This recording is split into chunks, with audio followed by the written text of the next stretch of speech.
안녕하십니까, 오은광 목사입니다. 오늘도 저와 함께 네마 성경 공부를 시작하도록 하겠습니다. 네마 성경 공부는 용어 분석 성경 공부로 예수님과 제자들이 했던 성경 공부 방식이고 설교 방식이고 성경 기록 방법입니다. 오늘은 저와 함께 성령과 보혜사와 성령 충만 또 임재 이런 부분에 대해서 이 분절, 이 차이를 좀 한번 설명을 드리려고 합니다. 우리가 성령을 가리켜서 뭐라고 하냐면 하기오스 푸뉴마, 성령 이렇게 말합니다. 성령, 보혜사 이렇게 이 부분을부터 용어를 좀 정리하고 개념을 잡도록 그렇게 하겠습니다. 자, 여러분, 성령하면 헬라어로 하기오스 푸뉴마 이렇게 되어 있습니다. 그리고 보혜사 이렇게 하면 파라클레토스 이렇게 되어 있습니다. 자, 성령이라는 말은 하기오스 푸뉴마에서 거룩한 영이라는 뜻이에요. 그리고 보혜사는 파라클레토스라고 해서 파라 곁으로 클레토스 초청되다 부름받다 그런 뜻입니다. 자, 이 부분에 대해서 좀 더 이제 말씀을 드리도록 하겠습니다. 우리가 성령 이렇게 하면 대부분 성령과 보혜사를 뭐라고 생각하느냐면 성령과 보혜사 이렇게 하면 성령의 이름이 보혜사다. 사람들은 그렇게 다 압니다. 이게 참 문제가 심각한 거예요. 왜냐하면 아니 어떻게 성령의 이름이 보혜사라고 하는지. 예. 제가 말씀을 드렸지만 삼위일체 하나님의 이름에 대해서 말씀을 드리면서 삼위일체 하나님은 예수다 이렇게 말씀을 드렸죠. 그래서 예수님의 이름으로 신약 사도행전에 보면 침례를 줬다 이렇게 이야기를 하고 있어요. 자, 성령의 이름이 보혜사가 아닙니다. 그럼 뭐냐 이거예요. 성령은 거룩한 영이라는 거예요. 하나님이라는 뜻입니다. 하나님의 영. 그래서 하나님의 성령할 때는 본질을 말을 하는 거예요. 본질. 본질적으로 그분은 하나님 아버지로부터 나왔기 때문에 나왔다는 말을 철학적 용어로 유출이라고 합니다. 아버지 품에서 예수님이 나온 것처럼 성령님도 아버지 품에서 나온 거예요. 그래서 성령의 유출이라고 하는데 그 아버지의 품에서 나온 아버지의 본령, 아버지의 영이라 이거죠. 아버지의 영. 그걸 하기오스 푸뉴마, 성령이라고 하는 겁니다. 다시 말하면 삼위일체 하나님 중에 한 분이시라는 뜻이에요. 성령, 하나님의 거룩한 영. 그래서 우리가 성신 그러잖아요. 거룩한 신 이렇게 이야기도 하거든요. 성령이란 본질이라는 뜻입니다. 삼위일체 하나님 중에 한 분이라는 뜻이고 보혜사라는 뜻은 뭐냐면 보혜사는 직분을 말하는 거예요. 성령, 거룩한 하나님이신 하나님의 품에서 예수님처럼 이렇게 유출되신 하나님의 품에서 나오신 성령님께서 과연 이 땅에 오셔서 무슨 일을 하셨느냐, 무슨 사역. 여러분, 예수님도 이 땅에 오실 때 맹목적으로 오셨습니까? 여러분이 어디를 갈 때 맹목적으로 갑니까? 맹목적으로 가면 좀 이렇게 됐다고 하는 거예요. 그렇죠? 아니 목적 없이 돌아다니는 사람이 정상입니까? 정상이 아니다 이거죠. 아니 하물며 피조물인 사람도 목적 없이 가면 미쳤다고 하는데, 그리고 동물도 어디를 가더라도 목적 없이 가는 줄 아세요? 그렇지 않습니다. 다 목적이 있습니다. 마찬가지라 이거지요. 하나님 되시는, 하나님의 본령 되시는 성령님, 본질이 하나님이시다 이거죠.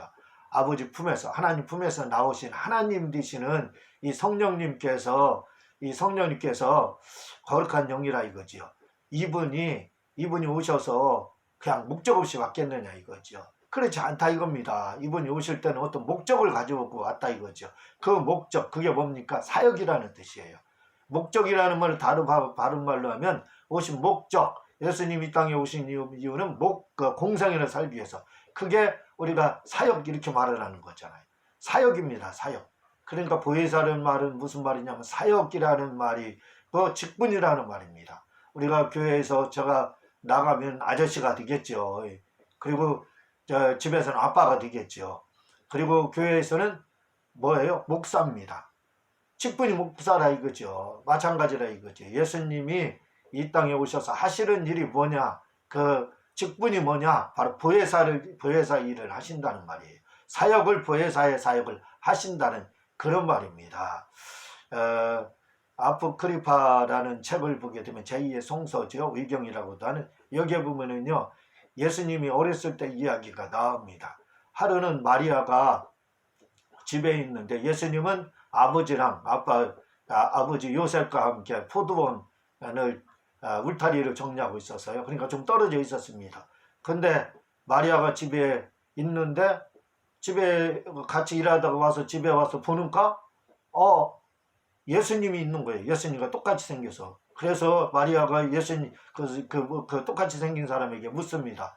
야 예수야 너 벌써 나보다 빨리 집에 왔느냐? 그러는 겁니다. 그렇게 묻습니다. 그러니까 그 예수님과 똑같이 생긴 사람이 뭐라 그러냐면 아닙니다. 저는 예수님이 아니라 예수의 형제인 성령입니다. 이렇게 대답하는 게 나와요. 그리고 예수님과 예수님이 이제 그 이후에 돌아왔습니다. 그러니까 마리아가 보니까 쌍둥이처럼 둘이 똑같이 생겼어요. 그래서 쌍둥이처럼 둘이 똑같이 생겼는데 예수님하고 이제 그 성령이 입을 맞추니까 그 성령님이 예수님 속으로 쏙 들어가더라. 이렇게 이제 하는 그런 내용이 나옵니다. 바로 그렇다 이거죠. 성령님은 예수님과 똑같은 그러한 역할을 보혜사의 역할, 그 역할을 하셨다 이거죠. 그걸 보혜사라고 합니다.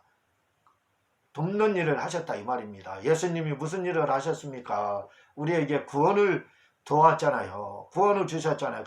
그게 공생애잖아요. 마찬가지라 이거죠. 성령님의 공생애가 뭐냐면 바로 보혜사입니다. 보혜사. 그래서 그걸 공생애를 다른 말로 직분, 사역 이렇게 이야기하는 겁니다. 그래서 우리가 이 사실을 좀 잘 알아야 돼요. 성령은 하나님의 영이다. 하나님의 본영, 영을 본영이라고 합니다. 하나님의 본래 영이다. 이렇게 이야기해요. 왜?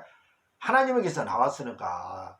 그래서 성령을 하나님의 영이기 때문에 삼위일체 하나님이잖아요. 그래서 거룩한 영에서 하기오스 푸니마. 이건 본질을 말을 하는 겁니다. 본질이 그 거룩하신 분이 누구냐? 본질적으로 하나님이다. 그래서 성령이라 이렇게 하고 보혜사는 파라클레토스라고 해서 바로 사역을 의미하는 말입니다. 그런데 사람들은 성령의 이름이 보혜사다 이렇게 하는데 그렇지 않다 이거죠. 그러면 보혜사, 성령님이신 보혜사는 무슨 일을 하시느냐? 여러 말들이 있습니다. 다시 말하면 보혜사라는 뜻은 파라클레토스라고 말씀을 드렸지요. 변호사, 중재자, 협조자, 보호자, 권위자 이렇게 이야기하지만 간단하게 가장 중요한 게 뭐냐면 기본어입니다. 기본어를 우리가 알아야 돼요. 기본어가 뭐냐면 성령님은 우리를 돕기 위해서 오셨는데 우리의 파라클레토스로 오셨는데 뭘 하기 위해서 오셨느냐? 기본어는 돕기 위해서 오셨다 이거죠. 돕는 자라는 뜻입니다. 그래서 성령님의 파라클레토스 그분이 우리 곁으로 왔다 이거죠. 우리를 위해서 왔는데 왜 왔느냐? 우리를 돕기 위해서 왔다. 그래서 성령 파라클레토스의 기본어는 돕는 자라는 뜻이에요. 우리를 돕기 위해서 오셨다 이 말입니다. 그래서 그분은 오셔가지고 구원을 돕고 있잖아요. 우리의 구원을 돕고 또 우리를 위로하심에 돕고 변호사로 돕고 중재자로 돕고 협조자로 돕고 권위자로 돕고 그러니까 성령이 보혜사의 역할이 뭐라고요? 보혜사 파라클레토스가 변호자, 중재자, 협조자, 보호자, 권위자 이렇게 돼 있는데 그 기본을 그 앞에 넣으면 되는 겁니다. 기본이 뭐예요? 돕는 자라는 거예요. 성령님은 돕는 자. 그래서 돕는 자 뭘로다? 돕는데 변호사로 돕고 중재자로 돕고 협조자로 돕고 보호자로 돕고 권위자로 돕고 이렇게 성령님이 그래서 이 땅에 오셔서 보혜사 성령님이 거룩한 영이신 하나님이신 성령님이 이 땅에 오셔서 하시는 일이 뭐냐? 그의 사역이 뭐냐? 그의 직분이 뭐냐? 바로 우리를 돕는 일을 하셨다 이 말입니다. 여러분 제가 성령에 대한 책을 2권 썼거든요. 당신도 예언과 환상을 할 수 있다. 이 책을 하나 쓰고 임재 가운데 있으면 생각만 해도 응답받는다. 이 책을 이렇게 썼는데 이 성령 이 두 권을 쓴 그러한 어디에서 이 두 권을 책을 쓰게 될 수 있었느냐면 바로 파라클레토스 돕는 자라는 말이 뻥 뚫리면서 그냥 성령 눈이 확 열렸습니다. 여러분 이 돕는 자란 성령님 파라클레토스 왜 오셨느냐? 돕기 위해서 오셨다 이거죠. 그분의 사역이 돕는 거고 그분의 직분이 우리를 돕기 위해서 오셨다 이거죠. 부원도 돕고 또 변호사로 돕고 위로자로 돕는데 이분이 돕기 위해서 오셨는데 이 돕는 자라는 그 뜻 파라클레토스의 기본의 이 뜻만 알게 되면 성령 눈이 확 열리게 된다니까요. 제가 그래서 책을 두 권을 썼습니다. 자세한 내용은 설명을 드릴 수 없는데 여러분들이 궁금하시면 그 책을 꼭 사서 보시면 어떤 분은 그 책을 보다가 성령의 불을 받았다고 하고 또 어떤 분은 환상이 열렸다 이렇게 이야기하는 분들이 있습니다. 한번 읽어보시기 바랍니다. 자, 또 성령 침례와 성령 충만과 임재와 기름 부음의 차이를 이렇게 간단하게 설명을 드리도록 하겠습니다. 성령 침례는 뭐냐? 성령이 임한 후에 나타나는 현상.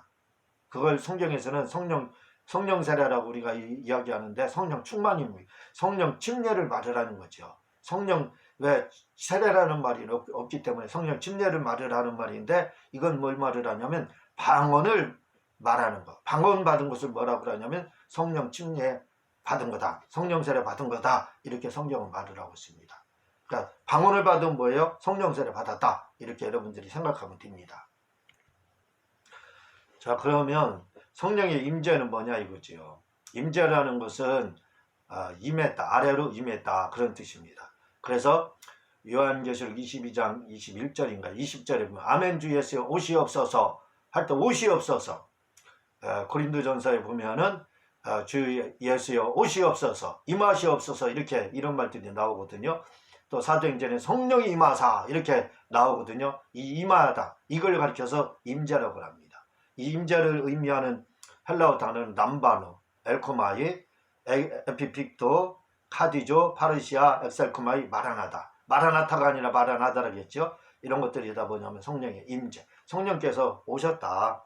위에서 아래로 오셨다. 그게 임재라는 거예요. 임재라는 말이 뭐라고 할까요? 성령이 위에서부터 아래로 임했다. 왔다. 오셨다. 아멘 주 예수여 옷이 없어. 이게 임재를 말을 하는 거예요. 성령이 주 예수께서 임하시리라. 이것도 뭐예요? 임재를 말을 하는 말이에요. 그러니까 임재라는 말은 뭐예요? 위에서 아래로 강림하는 거. 위에서 아래로 강림하는 거. 오셨다. 그걸 임재다. 이렇게 이야기하는 거예요. 그럼 성령 충만은 뭐냐 이거죠. 성령 충만이라는 건 뭐냐면 성령의 임재를 무한리필 받는 겁니다. 무한리필. 계속 그 임재가 계속 더 충만하게 무한리필 받는 거. 그걸 바로 성령의 충만합니다. 이렇게 이야기를 하는 겁니다. 자, 그러면 성령의 기름 부음이라는 게 뭐냐 이거죠. 성령의 기름 부음이라는 것은 뭘 말을 하냐면 성령께서 임하시고 임하시 후에 나타나는 현상으로 한마디로 말씀드릴게요. 간단하게. 성령이 임하시면 성령이 강하게 임하신다 이거지. 그래 충만함이 필요한 겁니다. 우리가 성령 충만, 무한리필, 성령을 무한리필, 임재를 무한리필 받는 거라고 그랬죠. 그렇게 무한리필 성령의 충만함을 받게 되면 이게 뭐가 있게 되냐면 성령의 기름 부음이 나타나요.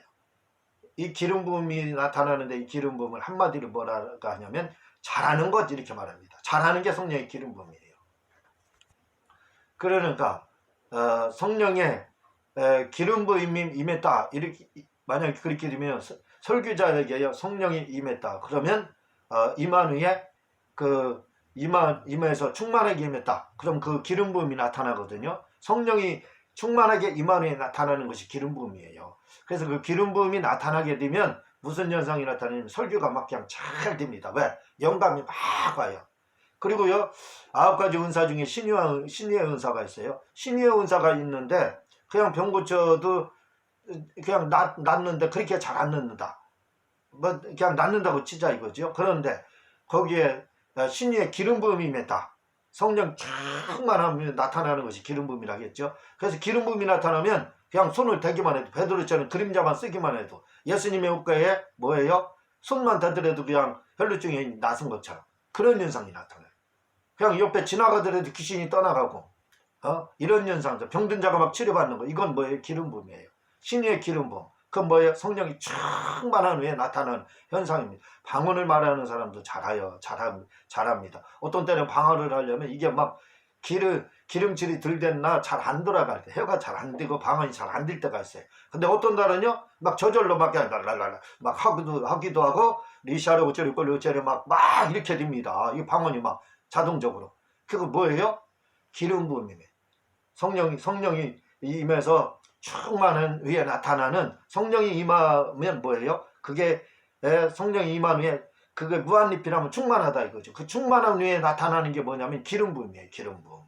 기름 부음이 뭐예요? 방언도 잘 되는 겁니다. 자동적으로. 예? 기름 부음의 신유도 봐봐요. 그냥 막 그림자만 쓰더라도 나가요. 그게 잘 되는 겁니다. 그게 기름 부음이에요. 그래서 여러분들 기억해야 됩니다.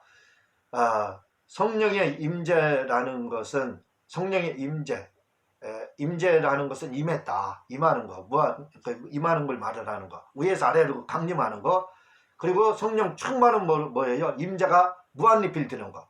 그리고 이 임재가 무한리필 되면 나타나는 게 뭐라고요? 성령의 기름 부음. 기름 부음은 잘 되는 겁니다. 여러분 그 차의 엔진에다 기름을 안 넣어, 오일을 넣지 않아 봐요. 엔진 다 망가집니다. 막 그냥 쇳길이 부딪혀가지고. 근데 기름을 넣으면 부드럽다 이거죠. 마찬가지라 이거죠. 성령의 기름 부음이라는 것, 우리에게 성령께서 은사에 기름을 붓게 되면 이것은 막 초능력과 같은 그런 막 현상이 나타나는 거예요. 방언을 하는 사람이 저절로 방언이 되고, 신유를 하는 사람이 그냥 옆에 스치기만 해도 귀신이 떠나고, 그리고 그렇게 충만한 사람이 옆에 가기만 하면 막 성령의 불이 임해서 넘어지는 이런 현상들, 이게 바로 기름 부음이거든요. 그런 현상들이 이렇게 성령이 충만하면 나타난다 이거지. 그래서 우리가 성령 충만하면 무한리필, 성령이 무한리필해 주옵소서. 무한리필, 요즘은 충만을 무한리필이라고 합니다. 성령이 무한리필로 임하옵소서 해서 무한리필로 충만하게 되면 막 그런 막 기름 부음의 그런 현상들이 나타난다는 것을 여러분들이 기억을 해주시기를 바랍니다. 그리고 외적 충만, 헬라어로는요, 외적 충만과 내적 충만이 다릅니다. 내적 충만은 플레로, 내적으로 충만한 것을 말을 해요. 그리고 외적 충만은 핀플렘이라고 해서 이것은 외적으로 충만한 걸, 이렇게 외적으로 충만한 거 뭐예요? 옷 입는 거.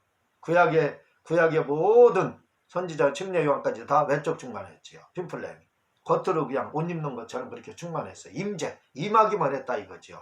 그러나 신약의 성령 충만은 외적 충만도 있을 수 있고, 그 임재를 하면 외적 충만도 있을 수 있죠. 그리고 플레로 우리가 성령, 방언을 말하게 되면 성령이 우리 속에서 자정하신다 이거죠. 우리 속에 또한 성령 충만한, 임재가 충만한 우리 속에서도 그 성령님이 역시 충만하게 임한다 이거죠. 이런 성령에 대해서 여러분들이 좀 궁금하시면 임재 기도의 힘 또는 성령을 이하면 당신도 환상과 예언을 할 수 있다는 저의 책을 이렇게 참고를 해주시기를 바랍니다. 그리고 어떤 분들은 한 가지만 더 말씀드릴게요. 성령님이 우리 영만 임하고 육체에는 임하지 않는다고 이렇게 생각을 하는데, 그렇지 않습니다. 사도행전 2장 17절에 보면 하나님이 가라사대 말세에 내가 내 영으로 모든 육체에 부어주리니, 육체에 부어준다는 거예요. 여기서 육체, 사륵스, 육체 말을 하고 있습니다. 그러니까 성령님은 어떻게 되냐면 먼저 우리의 육체에 임한 후에 우리의 영 속에 임한다 이거죠. 요 사실을 기억을 해야 됩니다. 어떤 분은 육체에 임하지 않는다, 성령님은 그렇지 않습니다. 사도행전 2장 17절에 나오고 있잖아요. 네, 고맙습니다. 다음에 또 뵙겠습니다.